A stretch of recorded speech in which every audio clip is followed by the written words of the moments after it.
намайг болохоор төгсөрт нэгдэг Nullsoft-ийн data engineer байгаа. Тэгээд өнөөдөр болохоор Oracle-ийн database security solution-уудын талаар ерөнхийд нь танилцуулга хийгээд тэндээс тэгээд сонгож авсан 1-2 tool дээрээ демо үзүүлээд явахаар байгаа. За Primo-ны хувьд болохоор ерөнхийдөө яг database руу чиглэсэн атакууд хаанаас ирдээ, яагаад энэ хамаатай юм. Тэгээд яг энэ database руу чиглэж байгаа атакуудыг Oracle-оос яг ямар төлөвлөөр яаж cover хийдэг.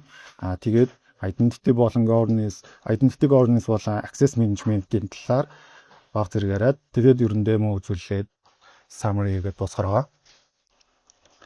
За database руу чиглэсэн атакууд хаанаас ирдэг вэ гэдэг дээр ярилцгаая. За энэ зурагт харуулж байгаачлал ерөнхийдөө database руу ер нь ганц хазраас хийцээж халддаггүй. User level дээр гэх юм бол одоо social engineering ч юм уу те логин авах эсвэл бол phishing хийх. Сүүлийн үед одоо generative AI, vibe coding интерес шалтгаалаад нэг accept all гэдэг риск шинээр гараад ирсэн байгаа даа. За application дээр болохоор SQL injection ч юм уу эсвэл буруу privilege өгч байдаг юм а те. Admin level дээр болонгууд одоо нэг admin дээр хитрхи privilege буюу ирэх байгаад байнгут тэр admin ирэх алдагдах үед одоо тэрийг дагаад маш өндөр эрсдэл үүснэ. Network болон одоо direct access-ийн хувьд болонгууд database engine буюу одоо database руу дамжилгүйгээр шууд одоо цаана байгаа table-based ч юм уу data файлууд руу шууд хандах ийм эрсдлүүд ер нь бол байгаа. За тэгээд энэ дундаас vibe coding буюу generative AI дээр суурилсан эрсдэл шинээр гарч ирчээд байгаа. Одоо яг энэ зурагт харуулсан байгаачлан нэг нөхөр болохоор LLM OpenAI ч юм уу Cloud ч юм уу ашиглаад код бичиж байгаа. Тэгээд ерөнхийдөө бичиж байгаа кодоо анзаарахгүйгээр одоо accept all хийчихвэл тэрийг ямар нэгэн байдлаар шалгалгүйгээр авчлаа гэхэд тухайн кодын дунд нь hallucination үүссэн одоо юм яг бодит бус зүгээр ийм attacker бэлтгэсэн байгаа library онлайн repository-гоос татаж авчраад ашиглах юм бол энэ маань өөрөө шууд ингээд тухайн attacker-т боломж гаргаад өгчөж байгаа ийм асуудал гаргаж ирэх байгаа. Тэгээд ингээ оруулаад ирсэн нөхцөлд болохоор ямар нэгэн байдлаар application дээр ч юм уу network дээр ерөөсөө итгэж болохгүй. Яг баазынхан түвшинд л энийг яг хамгаалах хэрэгтэй гэж Oracle-ийн зөвлөдөг.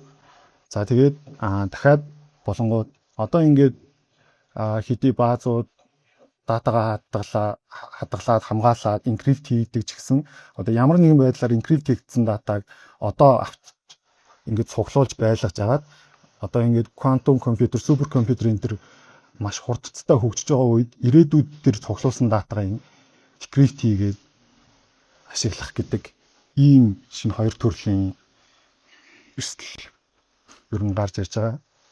За тэгээд Oracle-ийн зүгээс эдгээр эрсдлүүдийг ер нь яг яаж cover хийх юм бэ гэдгийг болохоор энэ table дээр харуулсан байна. За ransomware-ийн хувьд болонгууд TDE буюу transparent data encryption болон key vault тэгээд ZDLR буюу zero data loss recovery appliance-ийг ашиглаад одоо хэдий датагаа алдсан ч гэсэн encryptэлсэн байж encryptэлсэн юм чинь тэр нөхдүүд авсан ч гэсэн тайлж чадахгүй. Дээрээс нь бид нэр backup-уудаа zero data loss recovery appliance ашиглаад өөр газар хадгалсан учраас бид нарт датагаа алсан ч гэсэн өмнө нь хадгалсан байгаа backup-уудаас сэргийч гэдэг санаа явж байгаа. SQL injection-ийн хувьд болонгууд Oracle дээр audit vault болон DB firewall эсвэл SQL firewall гэдэг төлөвлөд байгаа. Энэгээр ер нь SQL injection-ыг cover хийчихнэ гэж байгаа. Тэгээд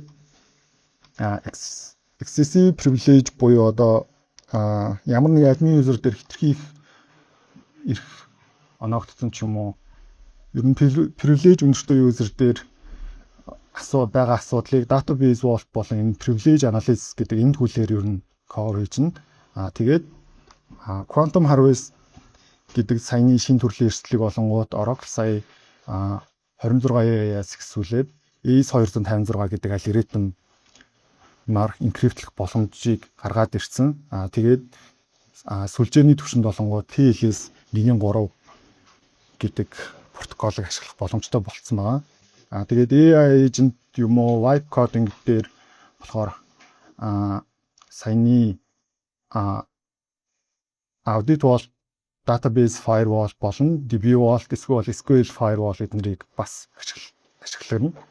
Тэгээд database engine-ийг тойроод шууд одоо table space ч юм уу data file руу хангаж байгаа нөхдүүдийг болохоор ерөнхийдөө энэ TD буюу advanced security гэдэг одоо түүлээр cover хийж байгаа. Тэгээд Oracle-ийн security product stack-ууд дээр болохоор database дээр нь саяхан яригдж байгаа product-ууд байгаа. Тэгээд access management дээр болонгууд user role life cycle болон privilege analysis tool гэх мэт одоо ингээд governance хийхэд шаардлагатай төлөвлөлүүд болон процессуудыг агуулж явахыг зөвлөж байгаа. За тэгээд саяны яригдсан төлөвлөлүүдийг арай илүү дэлгэрэнгүй тэгтээ товч байдлаар тайлбарлаад явъя.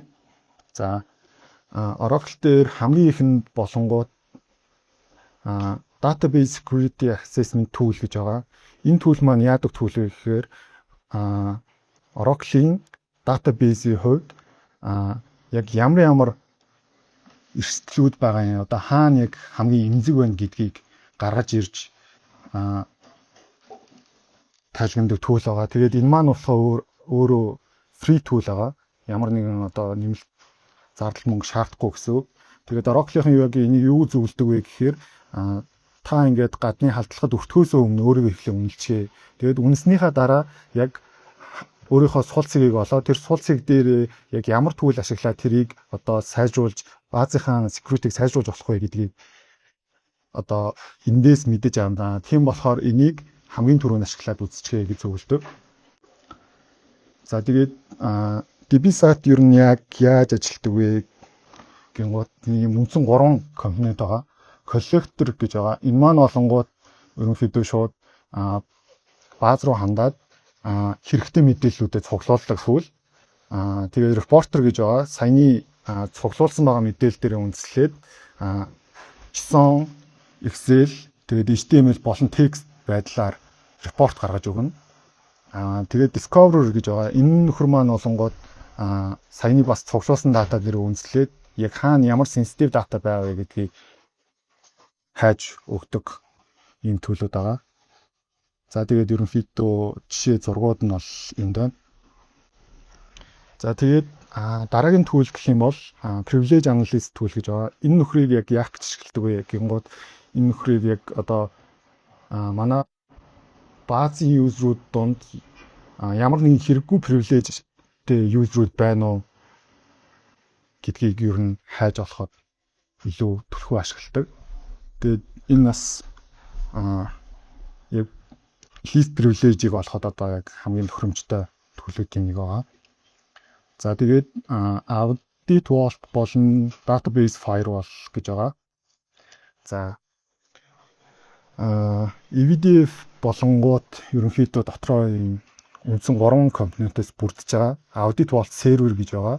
Audit vault agent гэж байгаа. Database firewall гэж байгаа. За тэгмүүд яг яаж ажилладаг вэ гэхээр audit vault agent-ийг болохоор бид нэр target database буюу аудитыг одоо цуглуулж байгаа SQL-ийн одоо дээр нь явж байгаа юм хянах байгаа database-ийг хахиж суулгах нь audit vault server болон database firewall-ыг болохоор тусад нь өөр машин дээр суулгах гэсэн үг. Тэгээд audit vault server дээрээс болонгууд янз бүрийн алертууд юм уу, репортууд эсвэл policy эднэр тохируулаад audit vault server-ээр дамжуулаад энийг ашиглаа явна. Үндсэн одоо application user-үүд ч юм уу одоо DB user-үүд болонгууд database firewall-аар дамжуулаад өглийн сан руу хандаа явах юм. За тэгээд audit vault database firewall-ыг юу хийж чадах вэ гэдэг юм уу? Ерөнхийдөө database firewall-ыг өмнө нь одоо шууд аппликейшн шууд холбогддог байсан байлаа гэж бодоход энэ хоёрын голтон байрлуулад дунд нь явж байгаа бүх SQL-ийг монитор хийж чадна. Монитор хийж байгаа датан дээр үндэслээд SQL-ийг train хийн гэдэг нэг ойлголт байгаа. Тэр train хийсэн датан дээр үндэслээд гаднаас ирж болцсохгүй аюулуудыг ерөнхийдөө блок хийж чадна. За тэгээд Golden Gate дээрх before after change-үүдийг capture хийж чадна. За тэгээд privilege болон stored процедурын change-үүдийг detect хийж чадна. Тэгээд янз бүрийн compliance report-ууд байдаг шүү дээ. Тэднийг ер нь тэднэртэй ер нь хэр нийцэлтэй байгаа вэ гэдгийг report байдлаар гаргаж өгч чадна. За тэгээд data exfiltration attempt-уудыг нээж өгч чадна. За тэгээд database firewall дээр болонгот нэг юм deployment-ийн 3 төрөл байгаад байгаа. Proxy болон host monitor network sniffer гэдэг. Host monitor болон network sniffer хоёр нь бол ерөнхийдөө монитор хийх зорилттой гэдээ ойлгоцоход бол болно. Proxy гэдэг нь болонгот яг нэг түрүүний хэлсэн application болон database хоёрын хооронд scope бол одоо database user болон database хоёрын хооронд дунд нь байрлуулад тэрүүрээ дамжуулаад орж ирж байгаа connection-уудыг pass хийх үү, block хийх үү гэдгийг шийдэх юм мод байгаа гэсэн үг. За тэгээд EVDF-ийг яг юунд яаж ашиглаж болох вэ гингод за аудит логууд аудитын мэдээллүүдээ ер нь бол цуглуул чинь sensitive датануудыг бас гаргаад ирж чадна. Энэ дээр үндэслээд янз бүрийн алертууд одоо шийдэж чадна. За тэгээд EVDF аудит бол сервер болон database firewall-ын тусдан database-ээс тусдан суулгаж байгаа гэсэн шүү дээ. Тэгээд тусдаа суулгаж байгаа болохоор ерөнхийдөө үндсэн database дээр ямар нэгэн ачаал өгөхгүй бас нэг юм даваа талтай байгаад байгаа. За тэгээд орж ирж байгаа SQL-үүдийг айл болон блок хийж чадна гэх мэтлэн. За тэгээд энэ дээр ерөнхийдөө аудит бол серверийн web UI дээр харагдж идэг үндсэн дашбордууд байж байна. Энэ дээр болонгууд security assessment буюу одоо яг security талынхаа үнэлгээг хийгээд тэрэн дээр нь яг ямар асуудлууд байгаа юм бэ? Яг ямар төвшний рискүүд байгаа юм? Эсвэл рискийн категори нь харьяаж гэдэг юм уу? Хичнээн одоо яг таргеттай холбосон юм бэ?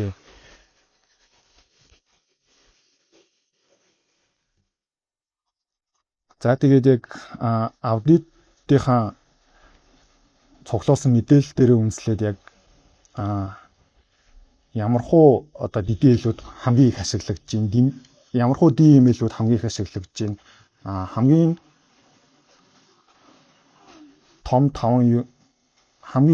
том эрэхтэй 5 user маань юу байна ч гэх юм уу. Иймэрхүү байдлаар ер нь хянаад явчих боломжтой. За тэгээд түрүүний DBSAT гэдэг tool болохоор хэдий үнгүү тэгээд дээрэс нь яг database-ийг хамгийн түрүүнд assessment хийх боломжтой гэж байгаа боловч тэр маань болохоор ерөнхийдөө зөвхөн Oracle-ийн database-ийг assessment хийх зорилттой tool. Тэгэхээр Oracle-аас өөр баазыг assessment хийж чадахгүй, үнэлгээ гаргаж чадахгүй гэсэн. Харин EVDF маань болонгууд Oracle-аас өөр баазууд дээр бас холбогдож ажиллах боломжтой байдаг. Одоо MySQL, Postgres гэдэг юм уу те. MS SQL зэрэг баазуудтай ер нь холбогдож ажиллах боломжтой байгаа. Тэрүүрээ илүү даваа талтай гэсэн үг.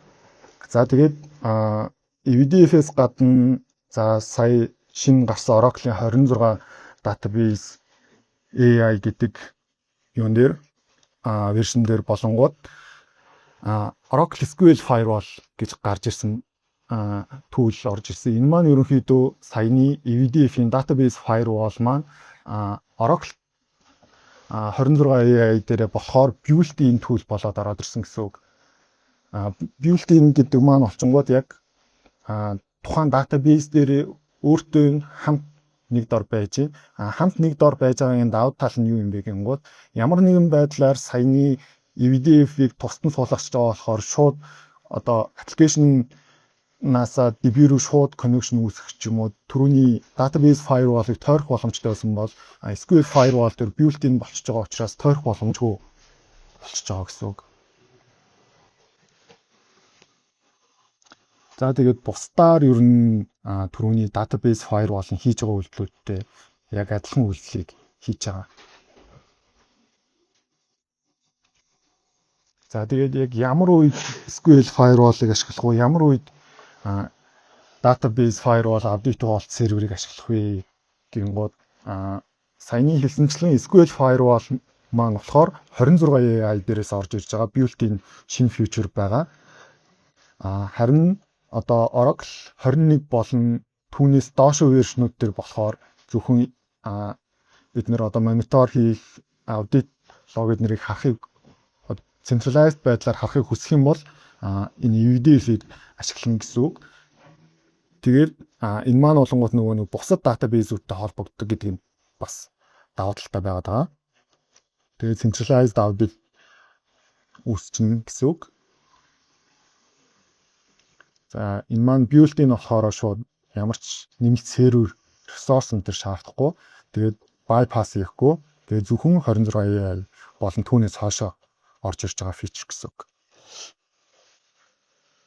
За advanced security option гэдэг ойлголт гарч ирж байна. Энэ дээр болонгууд transparent data encryption болон data reduction тэгээд transparent TD гэдэг энэ нөхрийг дагаад ер нь энэ Oracle Key Vault гэдэг нөхөр дагаа явж идэг. За энэ маань яах гэдэг юм бэ гингууд ерөнхийдөө диск дээр байгаа нөгөө table space, data file, control file гэх нөхдүүдийг ер нь шууд encrypt хийчихье гэдэг зорилттой. Тэгээд ямар нэгэн хүн одоо database engineer дамжуулахгүйгээр шууд диск дээр файл руу ч юм уу сүлжээгээр дамжуулаад шууд одоо яг үндсэн core файлууд руу хандлаа гэхэд бид нэгэнт encrypt хийсэн учраас тэрийг угаасаа задлж чадахгүй асуудалгүй гэдэг ойлголтыг энэ security option маань гаргаж ирж байгаа. За тэгээд transparent data encryption маань яаж ажиллах юм бэ гэхээр ерөнхийдөө master encryption key болон data encryption key гэх хоёр key байгаа. Data encryption key нь болонгууд датагаа encryptlэн, master encryption key нь болонгууд data encryption key-гээ давхар encryptlээ. Тэгээд Oracle Key Vault дотроо ер нь бол хадгалагдаад байждаг. За тэгээд энэ маань болонгууд ерөнхийдөө давхар encrypt хийж байгаа ч гэсэн бааз дээр ер нь маш бага ачаал өгдөг гэж явдаг. 0-7% л ачаал ер нь OLTP дээр өгнө гэж байгаа юм. Тэгээд ерөнхийдөө Oracle яг дэлхийд дахин хамгийн их ашигладаг security option-уудын нэг гэж явдаг. За тэгээд transparent data encryption дээр хоёр төрлийн encryption хийх боломж байгаа. Column болон table space encryption гэж байгаа. Column-ыг болонгууд одоо яг тухайн table-ийн яг хэрэгтэй гэсэн багнууд дээр л encryption хийя гэдэг үед ашиглана. Тэгээд энэ маань болонгууд илүү одоо гар ажиллагаа, manual ажиллагаа шаардна гэсэн үг. Table space дээр болонгууд table space-ийг одоо тухайн table-ийг тэр чигт нь encrypt хийчихье. Тэгээд ямар нэгэн table дээр ямар нэгэн column нэмэгдлээ хасагдлаа гэхэд энэ маань ерөнхийдөө өөрөө автоматар бүх юм handle хийгээ явж учраас ямар ч асуудалгүй гэдэг утгаараа Oracle-ийн модуль ер нь бол хамгийн их recommend хийдэг гэсэн. За тэгээд саяныхтай адилхан data reduction гэдэг advanced security option дотор нэг ойлголт гарч ирж байгаа. Энэ маань болонгууд одоо нэг бааз дээр карти мэдээлэл гэдэг нэг sensitive мэдээлэл байлаа. Тэгэхдээ энийг одоо application billing application болон call center гэдэг хоёр application байлаа гэхэд billing application энийг бол окей бүтэн харах хэрэгтэй байгээ. Call center-ийн болонгууд зөвхөн одоо нэг сүүлийн 4 орон гэж юм уу үлдсэн хэсгийг нуугаад ингээд харуулъя гэдэг байдлаар энийг ашиглаж чаддаг гэсэн үг. Энэ маань болонгууд яг цаана database дээр байгаа утгыг ерөөсөө өөрчлөхгүй нааша харуулах үедээ л одоо тэр call center-ийн application одоо юу яа гэсэн хувиргаж харуулж байгаа гэсэн. Үндсэн database дээрх датанд бол ямар ч өөрчлөлт байхгүй. За тэгээд түрүүний Oracle Key Vault байна. За бид нар TD буюу transparent data encryption ашиглаж байгаа нөхцөлд ерөнхийдөө key-гээ заавал найдвартай газар хадгалах хэрэгтэй. Найдвартай газар хадгалж иж буцаагаад тэр үүрээ энэ key-нүүдээ ашиглана шүү дээ. Тэгээд Oracle Key Vault нь болонгууд Oracle өөрсдийнх нь key-гээ менеж хийдэг үндсэн түүл нь. Тэгээд энийгээ болохоор ерөнхийдөө дандаа кластер байдлаар суйрлуулдаг. Тэгээд кластер байдлаар суйрлуулж байгаа учраас fault tolerant буюу одоо кластерын аль нэг нөхөр унлаа гэхэд бусд нь дагж унахгүй ажиллана. Тэгээд кластер байдлаар учраас мэдээж scale хийх боломжтой high available байна гэсэн үг байгаа. За тэгээд key management-ийг ер нь аль төрлийн орчинд суйрлуулах боломжтой. Engineered systems буюу ESA data on-prem дээр суулгаж болно. Эсвэл cloud дээр, Golden Gate дээр гээд янз бүрийн орчинд суулгах боломжтой байгаа. За тэгээд Oracle database гэдэг tool байгаа. Database Vault гэдэг. За энэ нөхөр маань болонгоо түрүүний нөгөө нэг DB-ийн аль нэг юзерт одоо хитрхи privilege байгаа тэрийг ямар нэгэн байдлаар алдвал маш их риск гарна гэдгийг хамгийн core хийх tool маань байгаа. Энэ маань болохоор нөгөө segregation of duties буюу нэг хүн хитрхи олон үүрэг, нэг эрэхтэр хитрхи олон үүрэг битгий өгөө, энийгээ задлаа гэдэг ийм санаан дээр үндэслэдэг. Тэгээд Vault admin болон Vault auditor гэдэг хоёр эрхийг ашигладаг. За цаанаа болохоор realm гэдэг нэг ойлголт гаргаж ирж байгаа. Realm нь болонгоо дотроо яг аль объект руу ямархуу IP-наас хідэн цагийн үед ямар хүн хандах боломжтой юм бэ ч гэдэг юм уу. Энэ бүх тохиргоогоо нийлүүлээд ингээд нэг юм realm үүсгэждэг.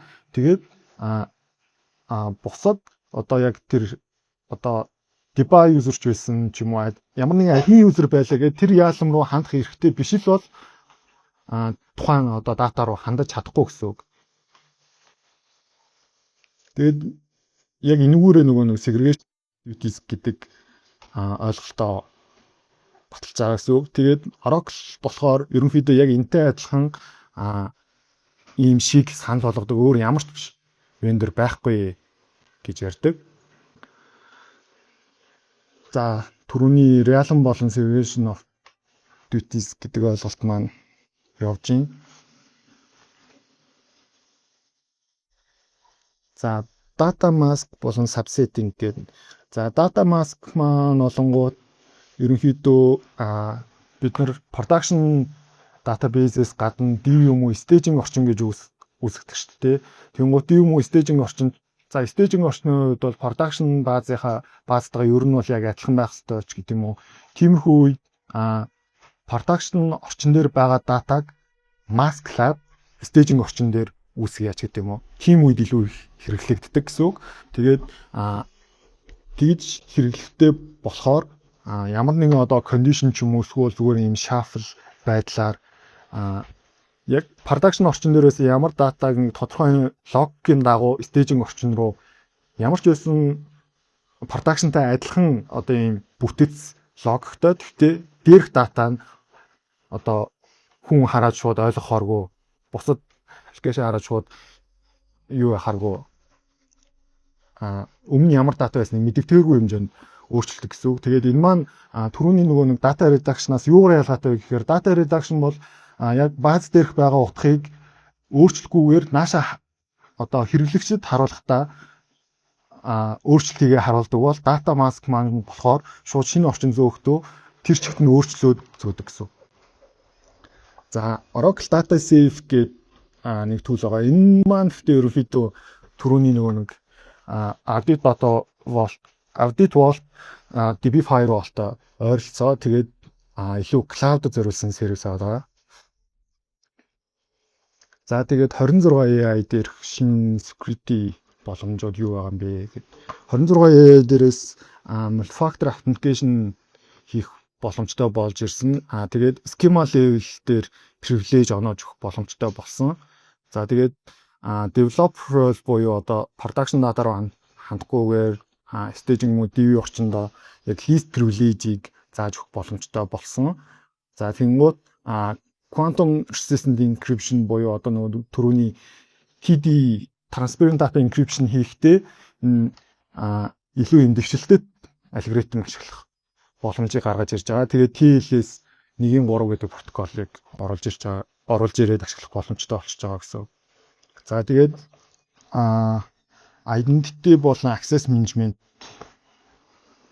тийм талаар ярьцгаад за бид сая ерөнхийдөө security tool-ууд яаж саяны асуудлуудыг cover хийж байгааг ярьж байгаа бол одоо энэ тал дээр болохоор ерөнхийдөө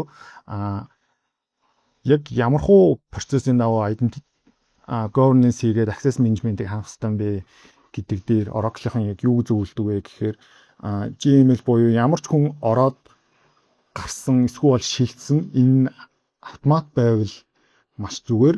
Тэгээд segregation of duties буюу ер нь ямар ч user өөрт яг дөнгөж хангалттай хэмжээнд list privilegeтэй байх хэрэгтэй. Тэгээд access certification буюу одоо хинч хаашаа хандсан тэрийг одоо ингээд хадгалаа явж ивэл зүгээрээ гэдэг юмыг ярьж байгаа. Тэгээд access management дээр олонгод single sign on factor authentication эднэрийг ашиглах хэрэгтэй. Тэгээд privilege analysis-ийг бас ерөнхийдөө privilege-үүдээ хянахтаа ашиглахаарай. Тэгээд directory of service буюу ED эднэртэй холбоод нэг дороос ерөнхийдөө баазынхаа юзруудыг хянаа бол маш зүгээр гэж зөвлөдгөө. За тэгээд хамгийн ихэнд гарч ирсэн слайдн дээр бүх атакуудыг ерөнхийдөө саяын security tool-ууд ямар нэгэн байдлаар бүгдийг cover хийж байгаа гэсэн үг. За privilege analysis болгонгууд ерөнхийдөө administration болон application талын privilege дээр ямар нэгэн асуудал байгаа юу гэдгийг хянана. Ямар нэгэн байдлаар одоо users sensitive data руу хандж байгаа ч юм уу, тийм үед data reduction орж ирнэ гэсэн үг. Эсвэл SQL injection ч юм уу, agent-с нэг unpredictable SQL орж ирж байгаа бол тэрийг database firewall cover хийчихнэ гэсэн үг. Network-ийн түвшинд одоо database engineer дамжуулахгүйгээр шууд диск дээр байгаа data file юм уу, table space эднэр рүү хандж байгаа үед энэ TD бол Oracle Key Vault-ыг ашиглаад cover хийх гэсэн үг. Тэгээд яг database маань хамгийн ихний хэлжинд яг ямар асуудлуудтай байгаа юм бэ? Ер нь яг манай database яг одоо security-гийн хувьд ажгүй байгаа мó гүм үү гэдэг үнэлгээ хийхдээ болохоор DBSAT-ыг ашиглаж чинь гэсэн үг. За тэгээд user-уудээ болохоор enterprise user security ашиглаад хянаж болно. За audit-ийнхаа датаг audit vault-оор хянчинь. За тэгээд staging болон DevOps-ныхаа датаг production-аас авч оруулж хуулж үүсгэхээр бол data masking-ийг ашиглаарай гэх юм уу. Тэгээд яг саяны бүх weak spot-уудаа олцоод энэ tool-үүдээр тэр weak spot-уудаа cover хийчээд бүгдийг нийлүүлээд ингээд эднэрийг бүгдийг ашиглах хэрэгтэй. Ер нь бол ямар одоо database руу халдж байгаа халдлагыг ч юм уу эсвэл сул талын зогсоох ганц тийм супер tool байхгүй. Энэ бүгдийг ашиглах хэрэгтэй шүү. Энэ төлөвүүдийг бүгдийг ашигласнараа энэ Oracle database-ийн maximum architecture гэдэг ойлголтыг одоо ингэж бий болгож байгаа маа гэдэг ийм ойлголт байгаа гэсэн үг. За тэгээд демого харууллаад явчих. За ерөнхийдөө DBSAT-ыг яг яаж хэрхэн ашиглах вэ гэчингууд за Oracle Support ч юм уу Oracle руу өөрийнхөө ирэхээр нэвтэрж ороод DBSAT гэдэг нэг zip файл байгаа. Тэрийг татаж аваад задлчихна. Задлчингуудаа болонгууд DBSAT collect гэж аваад connection-а бичиж өгөөд output-ийнхаа нэрийг бичиж өгөөд ерөнхийдөө гаргачих юм. Тэнгууд энэ маань болонгууд нөгөө бидний database-с collect хийсэн файл маань байгаа гэсэн үг. Энэ файлаа ашиглаад DBSAT гэдэг CLI tool-ээр report гэдэг компонентыг ашиглаад бид нарт report гаргаад өгөөч гэл яг assessment-ийнхаа report ингээ гаргаад авчих гэсэн үг. Нөгөө талд нь discover гэдэг tool-ийг ашиглаад бид нарт яг ямар sensitive data байгаа вэ гэдгийг discover хийгээд авчихна гэсэн үг. За тэгэнгүүт энэ report-ийн output нь болонгууд HTML болон Excel, text, JSON байдлаар гардаг. За тэгээд report дээр болохоор ерөнхийдөө ийм дөрвөн төрлийн статусууд байгаад байгаа. За pass хангаж байгаа мó, evaluate буюу review хийх шаардлагатай мó, ямар нэгэн риск байна уу, ямар нэгэн зөвлөмж байна уу гэдгийг харах боломжтой гэсэн. За тэгээд би урьдчилаад ерөнхийдөө энэ угаасаа команд нь амархан болохоор би урьдчилаад нэг юу гаргаад бэлтгэсэн байгаа. За энийг яаж харах вэ? За би юугаа үргэлж дараагийнх нь түүл болохоор аудит болтын талаараа би презентацийг тавьж дуусчаа сүүлд нь саяны девиз авт репортыг харуулаад тайлбарлаа авчи. За ерөнхийдөө аудит болт DB firewall server дээр болохоор 4 төрлийн демог бичлэг байдлаар хийгээд бэлтчихсэн байгаа. Хамгийн ихнийх нь болохоор security assessment болон одоо security posture гэдэг ойлголт байгаа. Тэрнээр яг өөрчлөлтийг яг яаж авч байгаа гэдгийг хэдүүлээ хараа явж. За аудит болт сервер руугаа нэвтрэхээр ерөнхийдөө ингээд home dashboard нь иймэрхүү харагддаг. За хичнээн таргет байгаа энэ security assessment хийгдсэн бол энэ ингээд ерөнхийдөө энэ dashboard ямар нэгэн дататай ингээд мэдээлэлтэй харагдана. Security assessment хийгдэг байх юм бол хоосоо харагдана гэсэн үг юм бусчихээ. За тэгээд target буюу audit vault agent суудсан байгаа баазынхаа target руу орж байгаа гэсэн үг. Энэ target руу оронгууд ерөнхийдөө schedule, retrieve, jobs гэдэг баатан байгаа. За энэ баатан дээр дараад ороод харангууд ийм 5 төрлийн assessment хийх боломж байгаа гэсэн үг. Энэ дундаас хэдүүлээ хамгийн ихний ээлжин security assessment буюу баастайгаа холбоотой security assessment-ийг хийж үзнэ. За тэгээд хийхдээ олонгууд assess immediate болон хизээ яг энийг create хийгээд update хийгээ явах юм бэ гэдгээ сонгоод өгч байгаа гэсэн үг. Энэ дээр олонгууд 1 хоногийн зайтай update хийнэ гэдгийг сонгоод өгч байгаа гэсэн үг. За тэгээд assessment хийчингүүт тэр assessment маань нөгөө EV agent гэдэг нөхрөөрөө audit болт agent гэдэг нөхрөөрөө дамжуулаад тухайн target database дээр audit security мэдээллүүдийг авчираад тэгээд тэрэн дээрээ audit болт сервер маань assessment-а хийчихэж байгаа. За тэнгууд энэ дээр өнөөхдөө одоо ингээд risk level харагдаж байна тийм. За high, medium, low гэх мэтлэн ингээд рискүүд байгаа. Энэ рискүүд дээр ерөнхийдөө дарж ороод яг ямар асуудал байгааг нь харж боломжтой.